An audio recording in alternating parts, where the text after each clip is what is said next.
Hey folks, EveryoneLovesPirates here, and as promised in the channel update, here is the Dwarf Fortress update. So this is for December, January, and February of this year and the end of last year, I guess. And it's been a really big update coming, right? For December, Toady had promised more frequent updates, but then got kind of in a place where he backed himself into this kind of long development process again. And sure enough, it takes a year and we get a new update. But it's a huge one. And one of the biggest things, as I may have mentioned already in the update for the channel, was you have things like taverns, performances, inebriations, needs, and a lot of cool stuff. So we'll jump right into it. As you can see, there's some new things added to the game, to the UI, the UX. That'll be fun to see how well those things work. I haven't tried any of this yet. So I guess that's my main disclaimer. So this is going to be talking about the content necessarily, and future ones will probably have a little more experience involved as well. I've made this big enough, hopefully, where you all can read it, at least at 720. And of course, as always in the description, there'll be a link to where you can just read it for yourself. I added the address bar up here, just put it in frame so that you guys know where I am, just in case you didn't want to go down to the comments. Or not the comments, the description. Okay, so here we go. We got the ability to designate taverns, temples, and libraries. Obviously, that's the biggest kind of stuff. Most everything involved here is going to relate to one of these things. We also see taverns and libraries in adventure mode and world generation. So if you're visiting somewhere, you might run into a tavern. You're probably very likely to. Tavern keepers are now something that you can designate within your tavern. You can assign someone as a tavern keeper, and they serve drinks. And now we finally have use for goblets as well. In taverns, we can see performances. That's a little bit too far. Including stories, poetry, music, and dance. So this is one of the cool things we've been waiting for a while. And it adds in, as I'll be talking about a little bit later, into kind of the change of the likes, dislikes systems into more of a personality system. So you can have all these things happen. There's going to be more of that just kind of lore and emergent narrative that's happening. You may never see any of it. A new player may never see any of this stuff. But for those of us who've been around for a while and we're always loving to dig deeper greedily, there is some really cool depth potential here, especially when it comes to things like your stories, your poetry, music, and maybe even dance. Going from one fortress to another fortress, from one civilization to another civilization, and visitors coming to your fort and bringing maybe bits of manuscript or poetry or music and so on. I'm not going to read every single thing here. You can read it yourself as well on here as well as at the webpage. But obviously, instruments are now useful as well because those have been around for a while and had no use except for just to sell them. And this is where we see personalities and values are going to lead to needs that have to be met. So before, they weren't initially things necessarily that you had to meet. Now that we have things like our temples and libraries and taverns, those are going to help meet the needs that your dwarves have. So if a dwarf has a need to worship, he can go to a temple. If he has a need for fun or to be creative or whatever it happens to be, he might go to the tavern. If he has a need to, I don't know, write or read, he'll go to the library. Okay, now we also have visitors as well. So you can get visitors to your tavern. They include mercenaries, monster slayers, bandits, diplomats, and performers. And those, if they stick around and like your fortress, may eventually become citizens. They might petition for residency. Those monster slayers can ask to go down and fight monsters once you discover the underground. So it'll be a good reason maybe to dig down to at least the first cavern quickly. Performance troops come into play. We have a knowledge system and so on and so forth. There's a lot of stuff here that have to do with the scholars and libraries. Basically, all it's saying is that you can have scholars who can advance, who can become masters and apprentices, and so on. You get works copied into your library. They can go from town to town.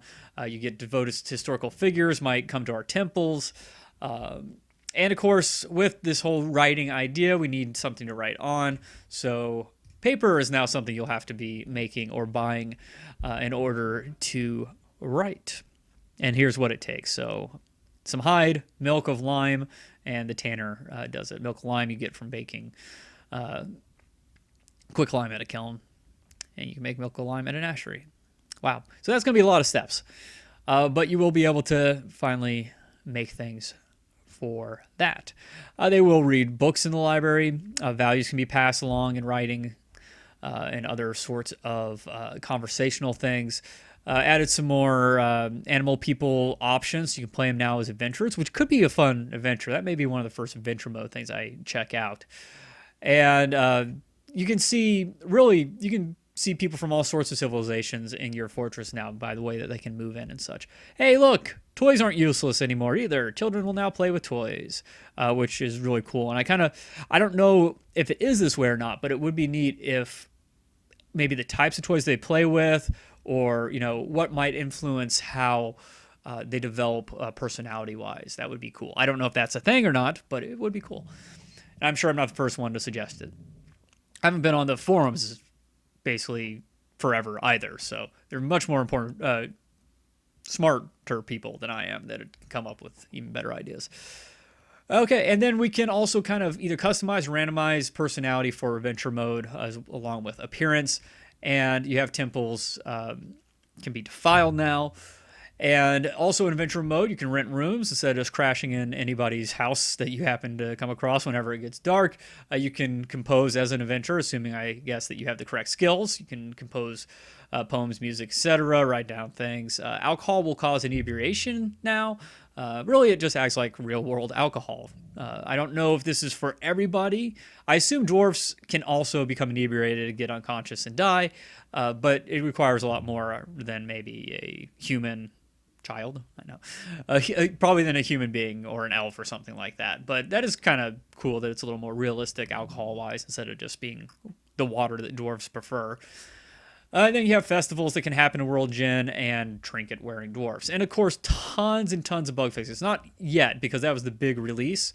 But if we scroll up to more recent stuff, that was the beginning of December. You get into the middle of December, and we already have bunches of bug fixes and so on and so forth. Because with all those new systems, you do run into a lot of new bugs, obviously. Which is why I try not to play new versions of Dwarf Fortress for a while.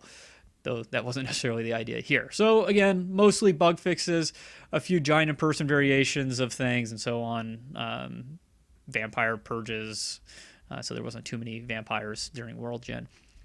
Okay, now we get into January. So we have a lot more bug fixes and stuff as well.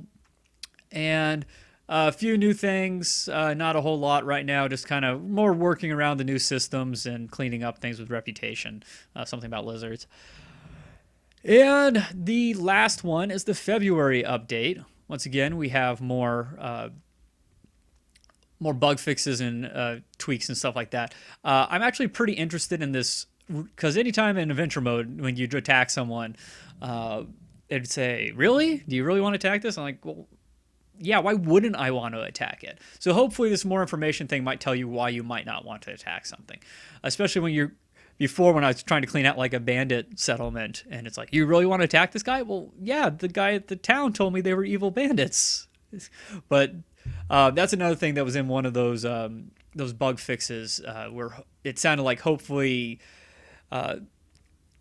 those sorts of issues where you could be maybe taking a quest to do something, but you get there and then the people are super friendly to you, like going to the goblin area and all the goblins are just now freaking out and running away.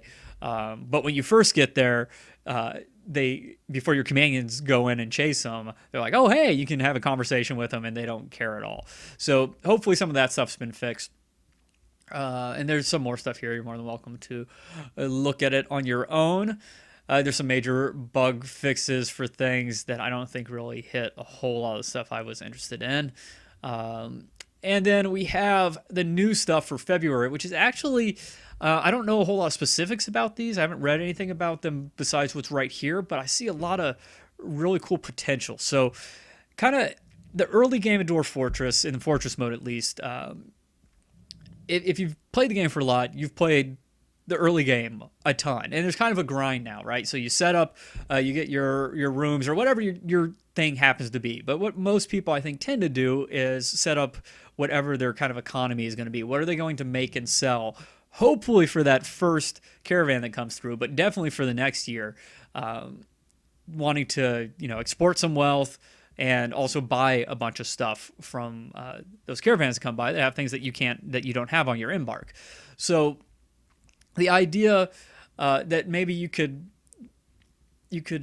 speed that up a bit, because here's how I do it. I'll just use me as an example because it makes more sense, especially to my viewers. Is the first thing I do, I dig into a mountain and I dig out the rooms I need to either store stuff so I can break down the wagon and bring stuff in, so it's not just getting stolen by birds and kobolds and stuff. So I create my little zigzag to get into the fortress, place to store stuff, a couple rooms dug out for a barracks and stuff, not barracks, but just where we can put a couple beds, not really have rooms yet, but so they can sleep instead of on the floor.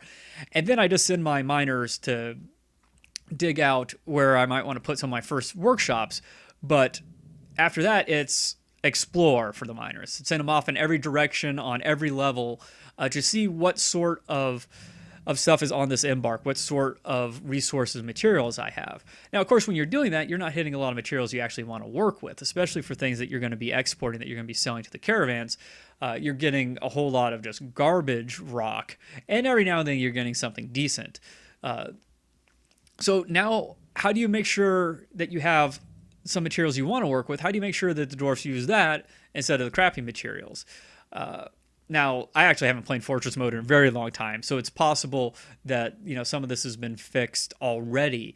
But now we're seeing a lot of customization option, which can really add some cool stuff. So you can set specific job materials and job details, and you can add jobs to construct very specific crafts, and you can specify images in your statues and various things like this. So specifically for job material and job details, hopefully this will allow you want to make 15 marble chairs. Hopefully you can do that very easily through the job menu now with this new stuff that's been added. New stuff. I like that. And likewise, if you like to role play, which I tend to do on my own, it's a little harder to do, I think, on the camera because you can just spend so long delving, deep into the lore of your fortress and all that. But you can kind of now apparently specify what is engraved into things or what statue is built. So instead of, and it's really, for me, it's kind of 50-50. It's kind of a wash. You don't have to do that, right? So you still get the cool emergent stuff where you have a character who, really loves frogs, and every single statue he makes is of frogs or dwarfs convorting with frogs, or, frogs here and frogs there and engraving frogs everywhere. That I find hilarious, and I think it's really neat, and it's one of the really cool things that comes out of this game. However, if you like to have a more hands-on approach where you're going to be like, okay, well, things are going good, but I want to create like my own story as well. So maybe, this one dwarf that went crazy or something earlier on, maybe you suddenly make a backstory for him. So he went crazy because of this. So now you have him kind of this eldritch horror kind of thing. Well, now he's carving all these disturbing statues or disturbing engravings into things. And now this is going to confuse and maybe even enrage or scare other dwarfs that come across these things.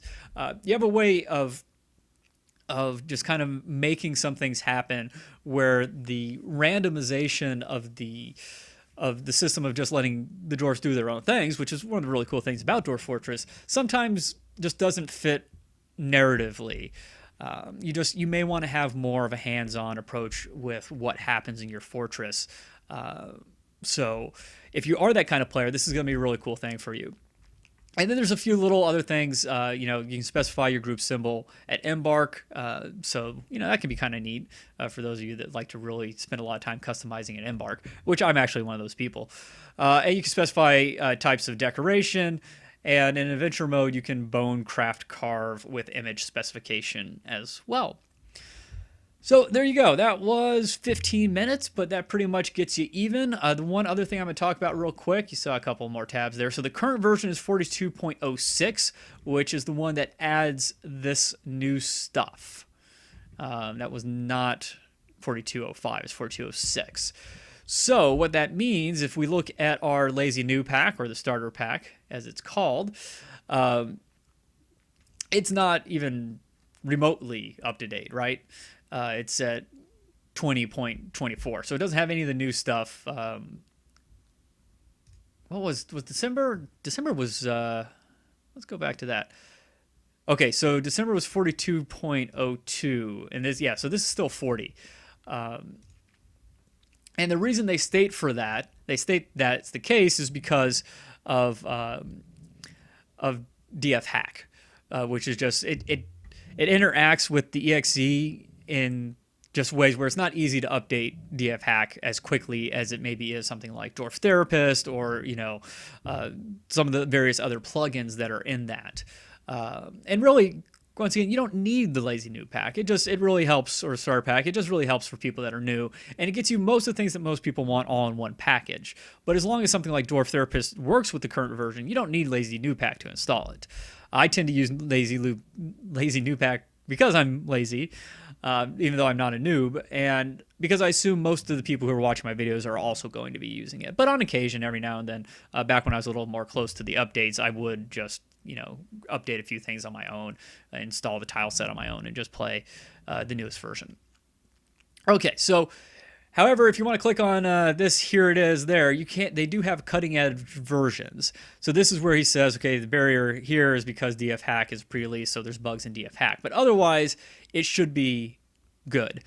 It's not stable, but more or less it should be fine. Unfortunately, it's just for 42.05, so they haven't quite gotten into the newest version that has some of those other fixes and additions to it with the specifying, the kind of customization stuff. So that's just the downfall there. I'll wait until 42.06, probably lazy new pack. It'll probably come out before I'm ready to do a new Fortress mode anyways, but I would love to do some new Fortress. I haven't played Fortress mode in so long. And of course, there's some really cool stuff you can do in Venture mode now too, that I love to look at. But I would love to do a Fortress mode, and once I feel comfortable with it, especially since this was a lot of the big additions that I was really waiting for, I feel comfortable maybe doing a tutorial on Fortress mode as well that work in the new systems, and I think it'll be a good start, and maybe something that we can build off of if there really are more frequent updates. Wow, so that's a lot of talking, and my voice seems like it's going, and I'm thirsty. But let me know, especially on this first video here, either like it, or even better for me personally, just drop a comment and let me know what worked for this sort of video, maybe what you'd like to see instead. Of course, maybe some demonstrations of some of this stuff would be cool, but that would require some editing and also playing the game. I wanted to get this out to you guys now.